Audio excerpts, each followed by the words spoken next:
Yun, mga porchat, may bago na naman tayong sisirain dito. Wrong, wrong, wrong, wrong. Wrong, wrong, wrong, wrong. Meron tayo dito, Mitsubishi Montero. Ito, kakabitan natin ito ng 360 camera. Ito, inunti-unti na natin baklasin yung mga panel dito kasi uunahin natin dito yung rear cam. Oh, okay. Medyo mahirap-hirap itong part na to kasi pagapang tayo ng harness niyan eh. Oh my God! Okay, it's happening. Everybody stay calm. What's the procedure, everyone? Ito, baklasin na natin unti-unti ito. You got it, dude.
Dito sinusukat na natin yung camera niya. Tingnan natin kung fit ba o... Ito medyo mahirap ikabit to kasi hindi ko pa tinanggal yung garnish niya dito eh. Medyo nahirapan tayo rito sa part na to. Silipin natin sa likod. Great story. Compelling and rich.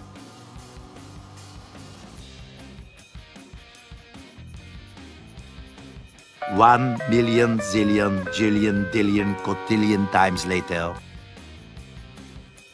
Yun, sa wakas, nakabit na rin natin yung rear cam. Dito, pinapagapang na natin yung harness niya. Yan, kinikable tie na natin yan. Tapos papapasukin na natin yan dun sa rubber niya. Yes! That's awesome! Banatan muna natin to ng may wagang fast forward.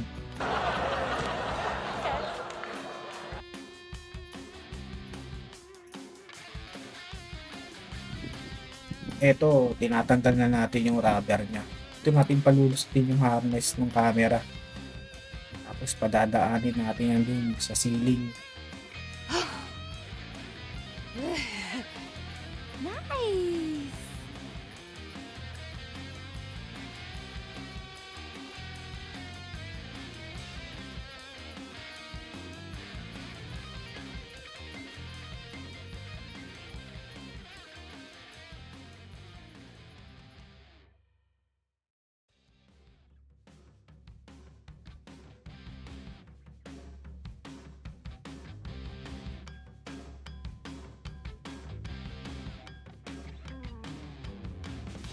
Dito binabalik na natin yung taillight niya kasi kumuha tayo ng signal dyan para dun sa rear cam para pag nag-reverse ka, kita dun sa head unit mo yung back cam. Nice.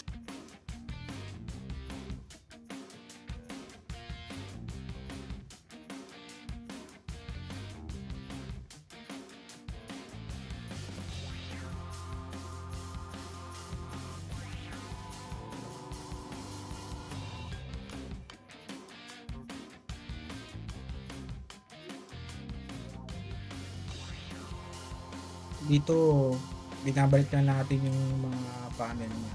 Unti-unti na natin kasi tapos na rin tayo sa likod Tapos mamaya doon naman tayo sa side mirror, doon naman tayo magbabaklas.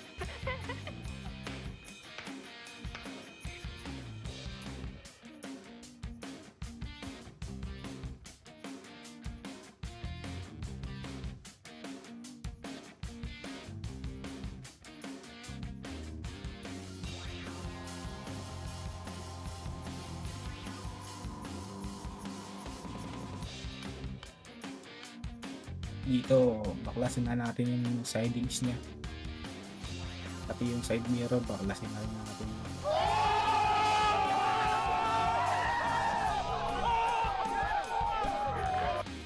Gamitan ulit natin na may wagong fast forward to. Pasok.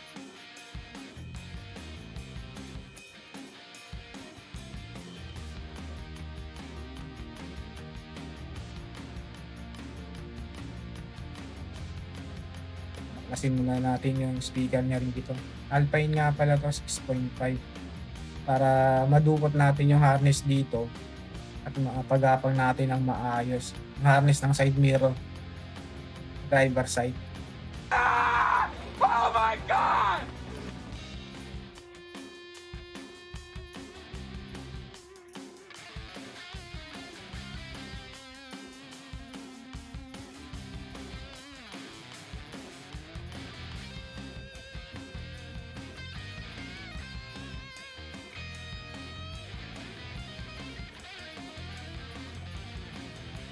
Dito tinitestan na natin yung kuryente ng signal light kasi dyan tayo kukuha ng kuryente na pag nag signal light ka mag-a-appear din sa monitor mo yung makikita mo kasi yung view side niya.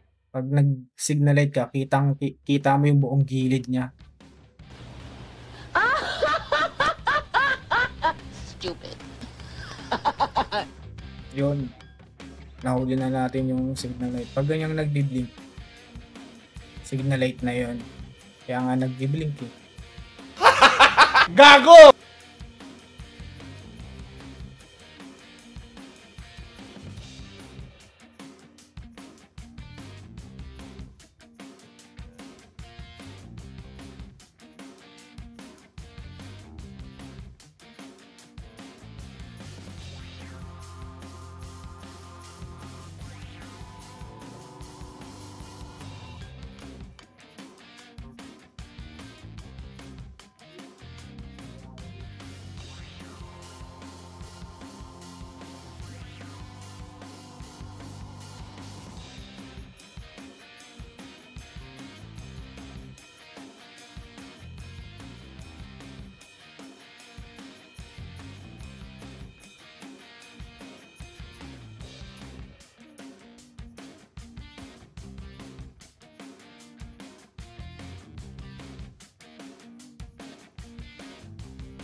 Gagawa na tayo ng puro transition dito. Gagawa na tayo ng magic. Hindi, wow.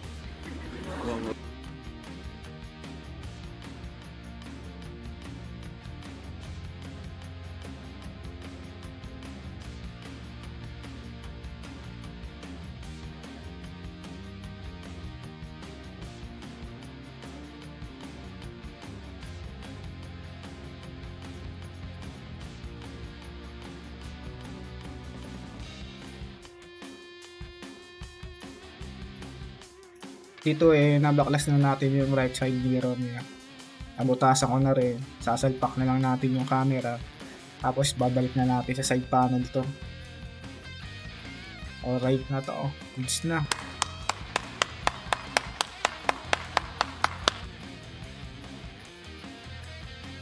Balik na natin yung side mirror niya. Palulusutin lang natin yung cable nito. Tapos pagkapangin na natin yan dun sa rubber. Diretso na yun, papunta sa radyo. Wow.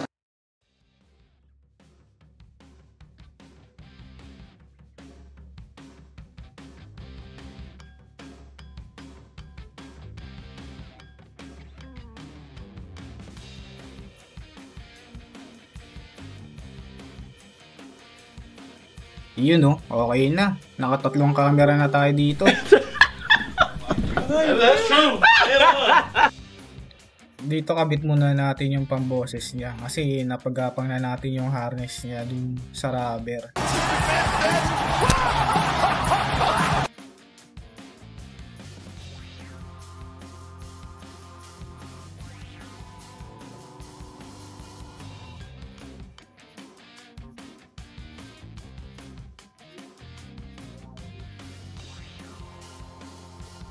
Nakabit na natin yung pamboses sa harapan. Dito naman tayo. Ito yung pang-apat na lens na ikakabit natin. Front cam. Tagalin muna natin yung grill dito. Tapos tingnan natin kung saan yung pwedeng i-pwesto ng maayos yung camera. Dito medyo madali lang naman ikakabit natin dito kasi dadaan lang naman to sa rubber firewall Maluwag-luwag naman yung dadaanan natin dito. Hindi naman tayo masyadong mahirapan dito. Basic. Yabang-yabang nito. Dito tinitingnan na natin yung kung saan pagpupwestuhan yung camera. Ayun, sinisipat na natin kung saan mas magandang pwesto pwedeng ilagay. Yun, nakabit na natin yung camera sa harapan. Dito naman tayo sa side unit. Yung mga wire na pinagapang natin galing sa likod, left and right side mirror, and front, andyan na lahat yon. Ito na yon. Pinagsama-sama na natin yan. Lilinisin lang natin konti yung mga wire dito. Para mukha namang malinis, di ba? Gago!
Yon, tuning time na tayo mga pork chop. Dito, pinipihit na ni Porkas yung head unit. Alam nyo naman, pag nagtotoo na, hindi natin pwede parinig, di ba? Copyright yan, boy. Bawal sa YT yan.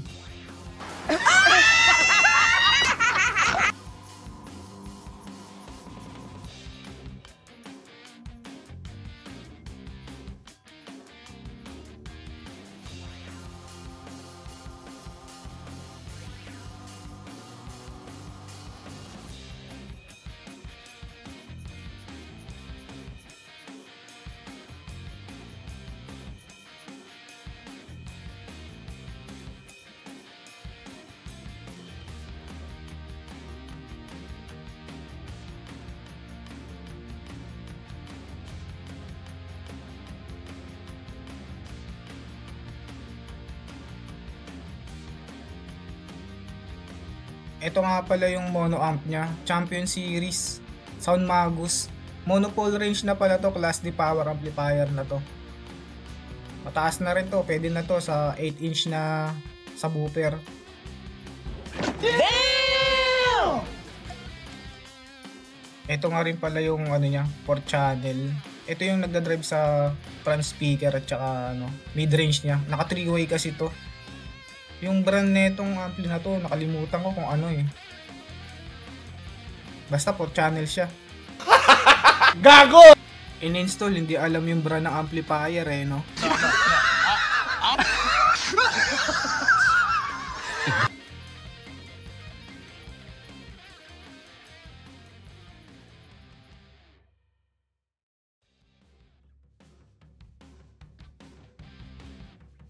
Napagapang na pala ni Bochok dito yung subcontrol kasi nakalimutan niya pagapangin eh.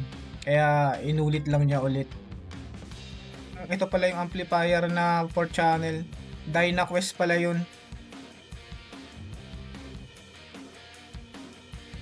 Ito nga rin pala yung mid-range speaker niya, Alpine. Damn! Ganda ng pagkakayari ng pillars dito. Pogi ng Alpine. Siyempre, Alpine yan. Nice. Ito nga pala yung 8-inch subwoofer natin. Ito yung dinadrive ng Sound Magus natin na Champion Series. 600 ano na rin pala, 600 watts peak power nito. Pwede na, di ba? Sa 8-inch, bayo-bayo na to. Hindi, wow. Dadako naman tayo sa ating calibration para sa 360 camera natin. Pogi ng Montero. 5, 4, 3, 2, 1. Dumako na tayo dito sa head unit natin. Kakalibrate na natin yung mga camera natin dito. Dito, dalawang option ng pagkakalibrate. Merong automatic tsaka manual. Dito sa process natin, manual yung ginagawa natin kasi ayaw basahin yung calibration cloth natin dito eh. Hindi ko alam kung bakit ayaw basahin. So, manual yung ginawa natin dito. Medyo matagal ang manual kasi isa-isahin mo bawat kanto niyan eh. Front, rear, left and right. Isa-isahin mo yun.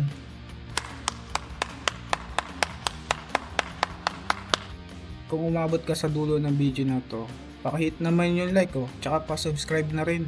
Wala naman bayad yun eh. Pipindutin mo lang yung subscribe tsaka like button. Okay na yun. Tsaka maraming salamat nga rin pala kay Bossing. Boss, namnamin mo muna yung setup mo. Kung nagsawa ka, balik ka sa shop. Upgrade natin to. Maraming salamat, boss.